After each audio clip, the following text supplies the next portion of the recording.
দেশের রাজনৈতিক পট পরিবর্তনের পর বিসিবি সভাপতি হিসাবে ফারুক আহমেদের দায়িত্ব নেয়ার প্রায় ৫ মাসের মতো হয়েছে। হঠাৎই বিসিবি পরিচালক নাজমুল আবেদীন ফাহিমের সঙ্গে বিসিবি সভাপতির অসৎ আচরণের অভিযোগ ওঠে। দেশের একটি বেসরকারি টেলিভিশন চ্যানেলে সহকর্মীর বিরুদ্ধে ফাহিম অভিযোগ করেন, যা নিয়ে রীতিমতো তোলপাড় শুরু হয়। বিসিবি পরিচালক ফাহিমের এই অভিযোগের প্রেক্ষিতে এবার মুখ খুলেছেন সভাপতি ফারুক আহমেদ। তার দাবি, চাপের মুখে উত্তেজিত হয়ে অবচেতন মনে এই আচরণ করেছেন তিনি। সেই সমস্যার সমাধানও হয়েছে বলে তিনি জানান। ক্রীড়া মন্ত্রণালয় বা এনএসসি ওয়াজ ভেরি কাইন্ড। আমাদের এই সময়ে আমাদের বেশ কিছু টাকা পয়সা দিয়েছেন তারা স্টেডিয়াম রিনোভেট করার জন্য।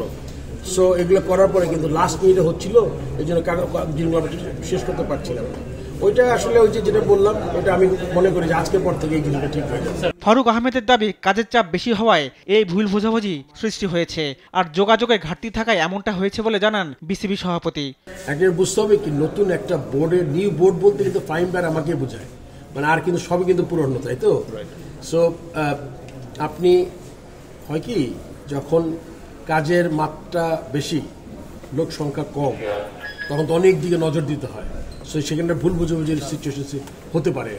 ফাহিমের সঙ্গে দুর্ব্যবহারের ঘটনাটি ঘটে বিপিএল এর উদ্বোধনী দিনে। বিপিএল এর অব্যবস্থাপনা নিয়ে মিরপুরের হোম অফ ক্রিকেটে ক্রীড়া উপদেষ্টার ব্যক্তিগত সহকারী বিসিবি সভাপতির প্রতি ক্ষোভ প্রকাশ করেছেন বলে অভিযোগ আছে। এই বিষয়টিও ফাহিমের সঙ্গে ঘটনাটিতে প্রভাব ফেলেছে বলে জানান তিনি। রিফাত আঞ্জুম, দেশ টিভি, স্পোর্টস ডেস্ক।